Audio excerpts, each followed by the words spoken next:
Un terremoto, además muy potente, frente a la península rusa de Kamchatka, ha desatado el pánico en el anillo de fuego del Pacífico.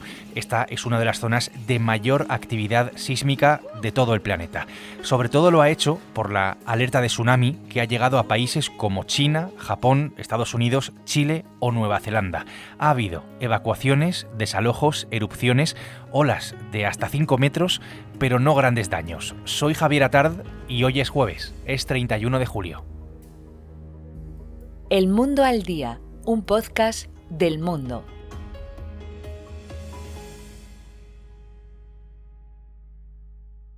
Antes de empezar, te informo de que este es el último capítulo de la temporada del Mundo al Día, aunque es verdad que no nos vamos del todo, pero luego te informo bien.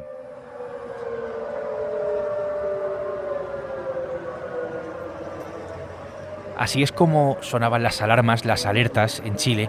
Chile forma parte de ese anillo de fuego del Pacífico en el que se producen 9 de cada 10 terremotos. La zona cero de este seísmo, del seísmo de este miércoles, ha sido el lejano oriente ruso, la península, insisto, de Kamchatka. Allí se han tenido que evacuar a miles de personas, numerosos edificios han quedado sumergidos bajo el agua y hemos visto barcos incluso arrastrados. Todo eso ha provocado el caos en toda esa zona.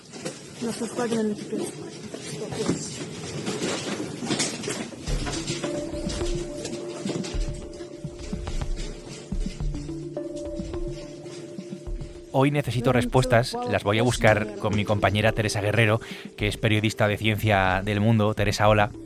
Hola, Javier. Teresa, empecemos con los detalles. Estamos ante un terremoto de magnitud 8,8, un terremoto a una profundidad de unos 20 kilómetros. Ha sido un terremoto de los grandes. De hecho, ha sido el de mayor magnitud que se produce en el mundo desde el terremoto de Japón de 2011. Aquello fue además un triple desastre porque al terremoto, que tuvo una magnitud de 9,1, le siguió ese enorme tsunami que a su vez provocó el desastre nuclear de Fukushima. Y bueno, en lo que llevamos de siglo ha habido también otro terremoto que lo supera en magnitud, que fue el desastroso seísmo de la isla indonesia de Sumatra, que tuvo una magnitud también de 9,1. Antes de seguir también vamos a recordar que comparar los terremotos es una cuestión complicada y se suelen utilizar dos escalas distintas. Por un lado está la magnitud, que es de la que estamos hablando ahora, que mide la energía liberada. Va en una escala del 1 al 10 y en este caso pues el terremoto ha tenido una magnitud de 8,8. Pero también se utiliza otra escala diferente que en lugar de medir la energía liberada se centra en la capacidad destructiva del terremoto. Esa escala, que va en números romanos, va del 1 al 12. Entonces, siguiendo esa escala de la magnitud, pues se sitúa a este terremoto como el sexto más grande desde el año 1900, empatado con otros dos terremotos que también alcanzaron 8,8 en Chile y en Colombia. En este caso, el dónde es muy importante, de hecho creo que es absolutamente clave. Y aquí hay cuestiones técnicas, Teresa, que creo que son muy interesantes para entender un poco mejor este fenómeno. ¿Por qué precisamente en esa zona? Porque no es ninguna casualidad. Sí, este terremoto ha tenido lugar en una de las zonas más activas sísmicamente de todo el planeta. Tiene lugar en una zona de subducción, que es donde una placa tectónica se hunde bajo otra placa. Para entender qué es una placa tectónica, vamos a pensar en la capa más exterior de la Tierra, que se divide en diferentes secciones. Y cada una de esas secciones es una placa tectónica. Es como si fuera un puzzle. Pero estas placas no se mantienen estables, se van moviendo muy lentamente, a veces unos centímetros cada año. Cuando una placa se mueve contra otra, se van acercando, se van hundiendo, etc., se produce una fricción que con el paso del tiempo pues hace que se atasquen y que la tensión se acumule. Llega un momento en el que esa tensión pues tiene que salir por algún lado, entonces la energía se libera y eso es lo que da lugar a los terremotos. Y en este caso, una de las placas involucradas es la placa del Pacífico, que es la más extensa de la Tierra y la más activa. En concreto, el terremoto se ha producido en el límite de esa placa enorme del Pacífico, en el punto en el que esa placa se hunde bajo otra microplaca que se llama de Ocos. Y esto pues ha dado como resultado este terremoto tan grande. El corresponsal del Mundo en Asia es Lucas de la Cal. Hola Lucas, ¿qué tal? ¿Qué tal, Javi? ¿Cómo estás? Lucas, en toda esa parte del Pacífico se ha producido una alerta por el tsunami precisamente después del terremoto, con evacuaciones, con desalojos y con olas de varios metros. Pues la verdad es que el miércoles yo te diría que ha sido una jornada bastante loca, la verdad. Que aquí hemos seguido al minuto un terremoto y muchas alertas de tsunami que viajaban, yo diría, hacia atrás en el tiempo, al menos en el sentido básico del calendario. A ver, me voy a explicar un poco. El seísmo que golpeó la península de Kamchatka se produjo a las 11:24 hora local del miércoles. Pero en cambio, cuando las primeras olas alcanzaron Hawái y después de haber cruzado la línea internacional de cambio de fecha, allí en Hawái eran poco más de las 7 de la tarde del martes. Y luego, cuando, por ejemplo, en Colombia comenzaron a emitir sus alertas de tsunami a primera hora del miércoles, pues en Asia ya nos estábamos yendo prácticamente a la cama. Y pues lo que ha pasado es que el seísmo que ha puesto en jaque las costas del Pacífico con olas de hasta 5 metros en Rusia, evacuaciones masivas en muchas prefecturas de Japón, pánico por olas gigantes en Hawái, alertas en California, en Alaska, en América del Sur, en el sudeste asiático. Vamos, que ha sido una pasada. A ver, Lucas, tú estás en Shanghái ahora mismo en China y has vivido una situación, digamos, bastante peculiar que me gustaría que contaras. Digamos que te has visto atrapado entre una alerta de tsunami que estamos contando y un tifón, una doble amenaza, por así decirlo. Pues sí, como bien has dicho, nos hemos quedado aquí atrapados, ¿no? Primero por un tifón que llegó el miércoles a Shanghái, que golpeó con mucha fuerza. Y luego, mientras estábamos aquí conviviendo con la fuerte intensidad de las lluvias y los vientos, pues llegaba también una alarma del tsunami, ¿no? Entonces, pues se vivió un poco la situación incierta, ¿no? En Shanghái, aunque la verdad que la gente aquí estaba bastante preocupada por el tifón, porque no hubiera fuertes inundaciones, porque es importante recordar que justo además esta semana en China, apenas el martes se había informado de que en Pekín, que a las afueras de Pekín, había habido 30 muertos por inundaciones en varios suburbios al norte de la capital. Entonces aquí, más que alerta por el posible tsunami, que al final se quedó tan solo en eso, en una alerta que nunca llegó, estaba la gente un poco congestionada por el tifón. Y hubo además bastantes evacuaciones en una parte de la ciudad. Creo que las autoridades habían informado que alrededor de 280.000 vecinos, que son bastantes, pues les mandaron a otras zonas más seguras, reubicándoles en centros comerciales o gimnasios que reconvirtieron en improvisados campamentos.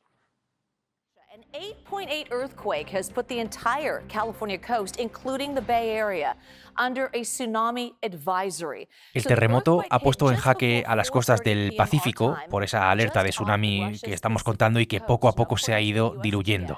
Estamos hablando mucho de tsunami, de la palabra tsunami, Teresa, y creo que todos tenemos un poco la imagen en la cabeza de lo que significa.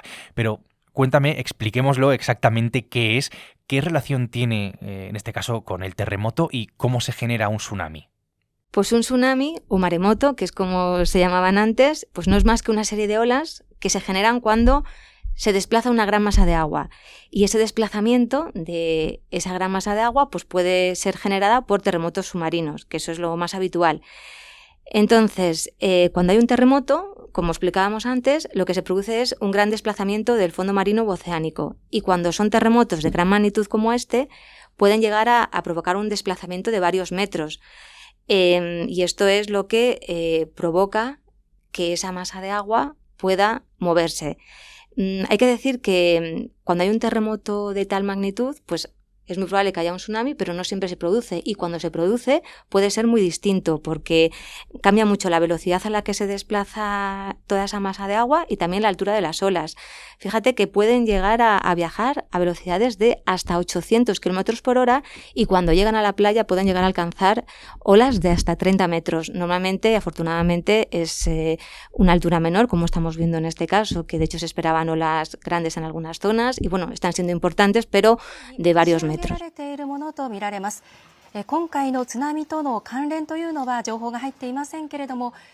Este tsunami ha vuelto a traer, digamos, a la actualidad una profecía sobre un mega tsunami en Japón que iba a ocurrir, que tenía que ocurrir este 5 de julio pasado, este mismo mes, hace unos días.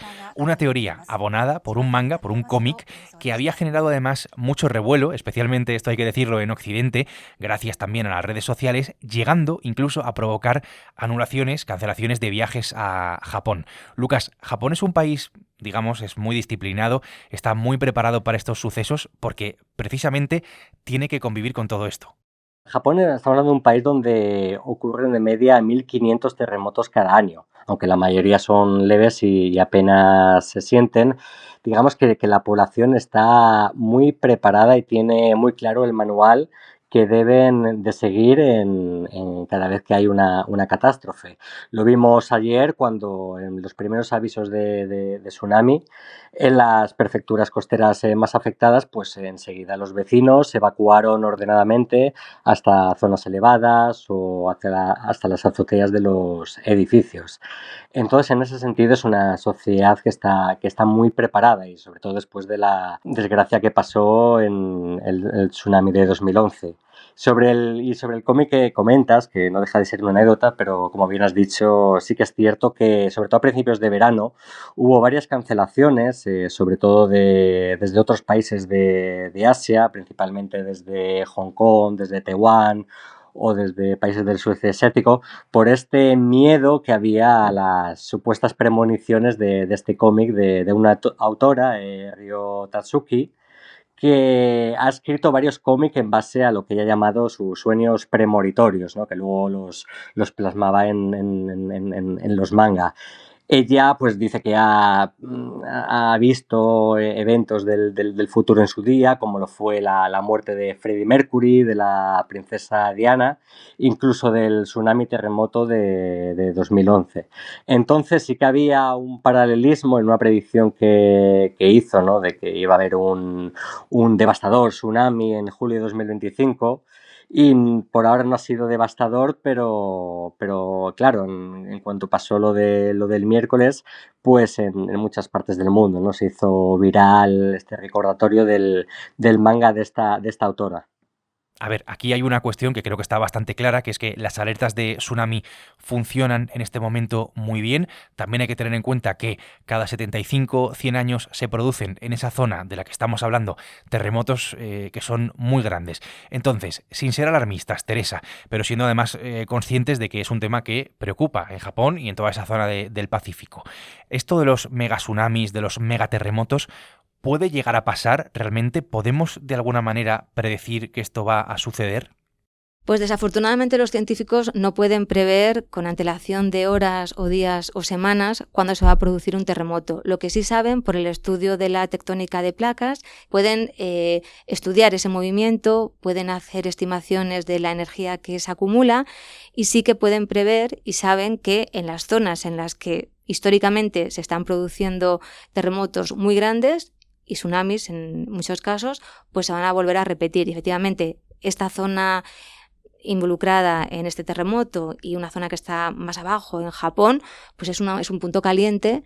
Los científicos saben que va a haber un terremoto muy grande y si se dan las características adecuadas, pues habrá un tsunami también importante. Al igual que, por ejemplo, se sabe que en Chile o en la zona de California, en California se espera un gran terremoto, pero no se sabe cuándo. Lo más importante, yo creo que no es alarmar a la gente con esas teorías, porque no se puede saber si va a haber un terremoto el mes que viene o dentro de 20 años. Lo más importante es que la gente esté preparada, que sepa cómo reaccionar, porque ya no solamente se trata de vivir en una zona potencialmente peligrosa, sino ahora viajamos, todos tenemos que saber cómo comportarnos, hay que seguir las normas que nos dicen, no acercarnos a las zonas de costa y también pues fomentar por parte de los políticos que se construya de una manera segura para, cuando ocurran esos terremotos que van a pasar, minimizar los daños materiales, pero sobre todo las víctimas humanas.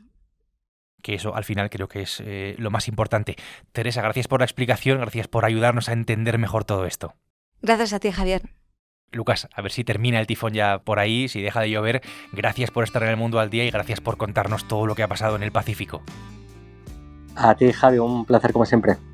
Bueno, pues creo que hasta aquí hemos llegado, porque Teresa Guerrero y desde Shanghái Lucas de la Cal han hecho posible el que es el último episodio del Mundo al Día, el último episodio de la temporada.